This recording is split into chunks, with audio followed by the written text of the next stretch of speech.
Is Man Spider superior? Or is superior the man? Not bad for making that up right off the top of my head. Good morning. Welcome on in, everyone. We are here at Good or Garbage right now, about to test out Man Spider and the superior Spider-Man. If you haven't seen the series before, we build a bunch of decks, we test the cards, first impressions, so you know if they're worth your resources right away. So that's exactly what we're gonna do. Let's hop directly on in and let's take a look at Man Spider. Man Spider is a 5/1. On reveal, merge the last card you played into this. When this merges, double its power. Now,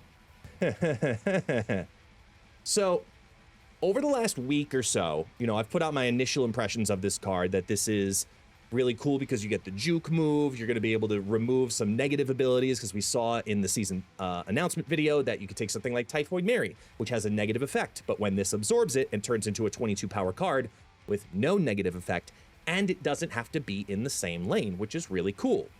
What I'm hearing from the community so far is that it's actually even better than that. I have not seen this yet. I have not tested this card yet. What I'm hearing is that the final sentence is actually much different than we may have thought. Man Spider's last sentence says, when this merges, double its power. That could be pre or post.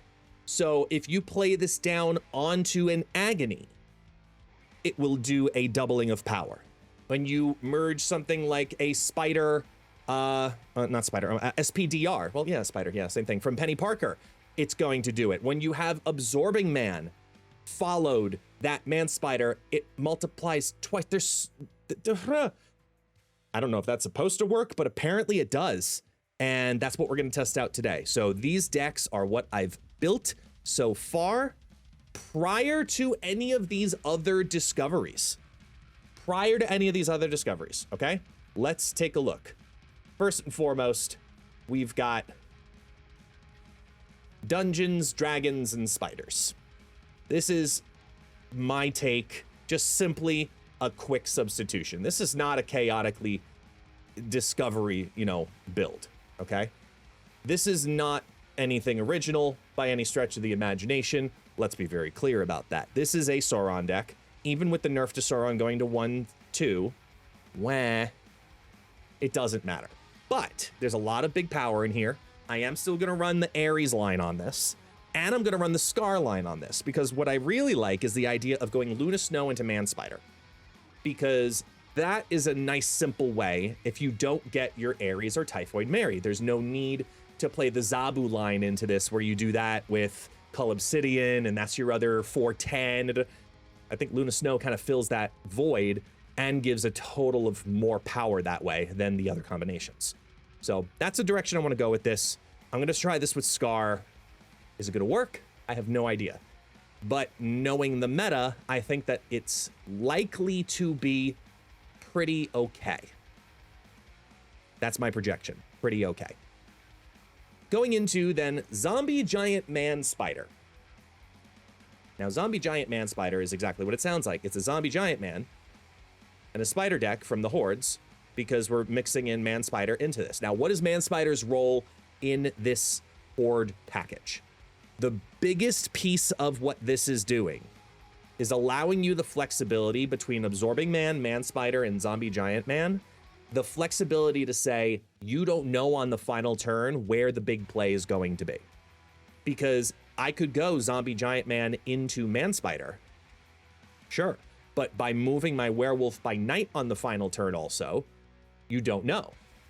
You don't know what's going to happen. And I think that that's really cheeky and really fun. There's a lot of cheating out here. You've got Surge, you've got Zombie Mr. Fantastic, and you've got Zombie Scarlet Witch and Zombie Sentry and Zombie... This is all the, really important zombies. Throw it all together with Merlin Hood Werewolf package. There's a lot of confusing power, which is possibly the downfall, which is people don't know what to do with the deck. It's too many decisions. Or is it? We'll find out. Next up, in that same vein, way too many rocks, man. So this is taking Man Spider and having some fun with the Dark Hawk package. This was built as a just in case style deck. Typically in the beginning of the season, we see a lot of decks that like to throw priority, like negative, like discard. And my goal was to be ahead of them. Arishem players also like to come out the first week of the season as well. So this is trying to get ahead of that and utilizing Man-Spider as a potential final turn juke play, because you can do something like Merlin ramping out the extra energy into Cassandra Nova, into Man-Spider. So there's a lot of cool things with this just because it has the movability, similar to what we talked about with Ghost Spider. Ghost Spider having the undetermined final turn is exactly what Man-Spider allows you to do. Even when you play things behind Supergiant, because you can play Supergiant into Man-Spider and then play big card into Black Cat or Hydra Bob, and then Man-Spider will transform that Hydra Bob or Black Cat into a 5/10. So cool things that we can do with Man-Spider in that sense. Lastly, this is a deck by Foxen. Now, I saw this deck online, and at first I was very confused. But the longer that I sat on what this deck is trying to do, the longer I realized how busted it could potentially be. So the idea of this deck, it's as you see, it's a Victoria Hand Frigga deck. You know, you're getting multiple Victoria Hands out by doing that. But in conjunction with that, you have Man-Spider. Now, Man-Spider Misery, that's a 20 power play, and you're potentially getting a bunch of demons. Agony is also in this deck to make the Man-Spider go down also insanely crazy. So you put Agony in one lane, do the Misery stuff in another, then play Man-Spider after Misery, and you get the merge from Agony and the merge in from Misery, and it just goes all the way up in points. That's the goal of the deck. If you don't utilize Man-Spider, that's fine. It's still a Victoria Hand, Frigga, Hood, make a bunch of stuff happen deck, and then you've got control with Juggernaut, which is a lot harder because you've got to really make your reads. So we'll find out if Man-Spider actually can bring strength to this shell, or is it just straight copium. The last thing we're going to do is also take a look at Superior Spider-Man. Now, we tested this in one deck yesterday, and we got an okay start on how we feel about the Superior Spider-Man returns, even though he's just known as Superior Spider-Man. 3/4. At the start of each turn, you get +1 energy if you have any cards with increased power in play. And I'm not sure where the best home for this is going to be. So I've decided to put it into a shell that has a lot of green power that will always benefit from energy. I put it in bounce. The identity of this card, in my opinion, is turn 4. But I want to try it in shells that also does just let it do its thing, right? Just let it put one energy and see how that affects your final turns. Even in the scary Cerebro 4. Because in Cerebro 4, having that one extra energy allows you to go 3+2+2 on the final turn, or 3+3+1 with Hydra Bob. So you've got some extra flex of how you can utilize it by having one extra energy. Because everything's going to have green power in this deck at some point. So Hawkeye was a substitute in here to help have that guaranteed, quote unquote, if you have it in your opening hand. So that way when you play Superior Spider-Man, you have the ramp out. And then what I liked about that the most, just like what Hope Summers does, it's another alternative line to do it. You have the flexibility to then have 2 3-cost cards on turn 5 also. So we have a couple of different decks, a couple of different style of builds for both Man-Spider and the Superior Spider-Man. Now, before we do the transformation into the future, let me know down in the comments below. Which one do you think is going to do better out of the two of them versus each other? I have my guesses. I want to hear yours first, and then affirm those guesses at the end of the video. Ready? Are we doing this transition?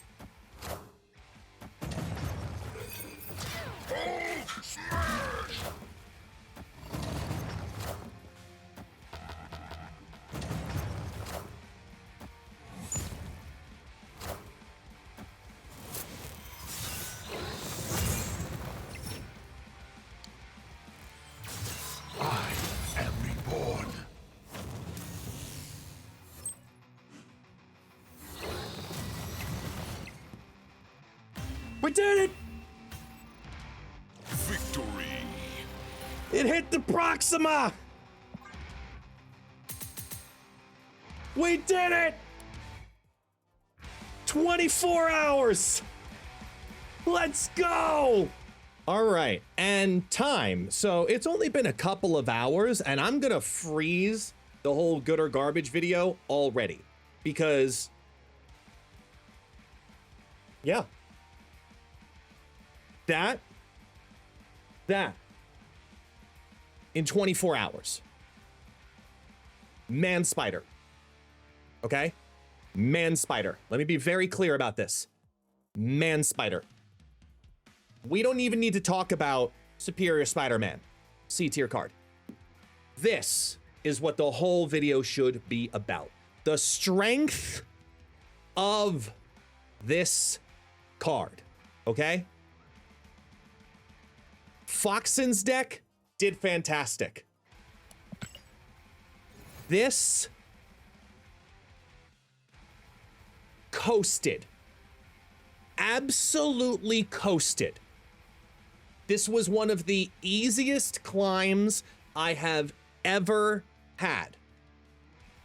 Hands down. The amount of times Man Spider came in handy for a juke was amazing. Just the singular amount of power, dropping it down, fantastic. Luna Snow into Man Spider to start proccing the Scar on turn 4 if you didn't draw Typhoid or Ares, huge. Undoing the negative effects from Starbrand, Typhoid, and Red Skull, huge. Absolutely massive. Lizard even into Man Spider was a great play. Like, this deck, I am so happy with how this deck performed. This is the deck you should be playing right now, without a question of a doubt. Man Spider is more than good. More than good. More than good. We'll play the other card later, but it felt too smooth. That's the problem.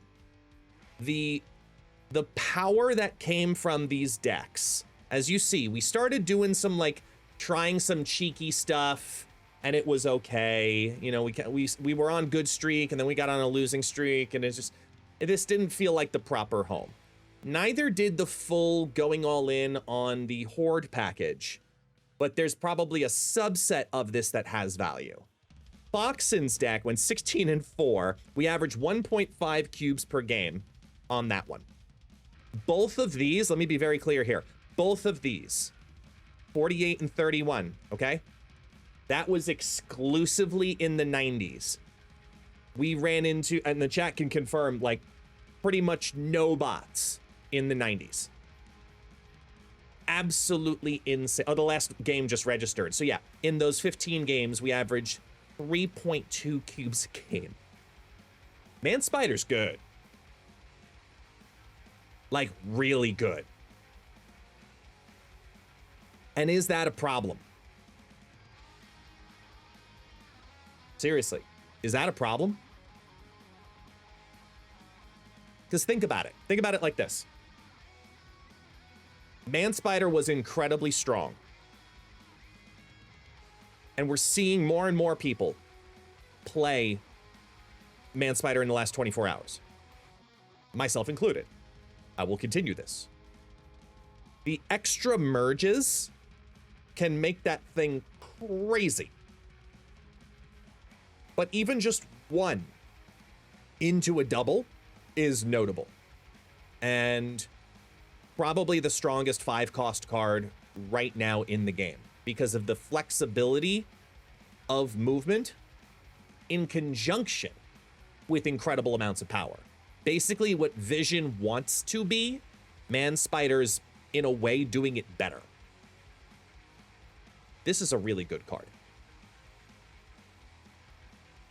Really good card. Whether it's tokens or the super premium season pass, whatever it takes, I highly recommend Man Spider. We'll play Superior Spider-Man 2 just for funsies, but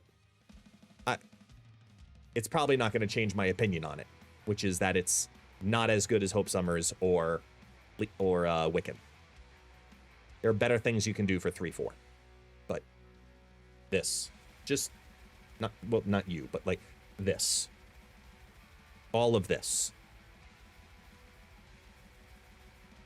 Just do that. Okay? Just do that. I'm pretty sure that's how we're going to end the video too.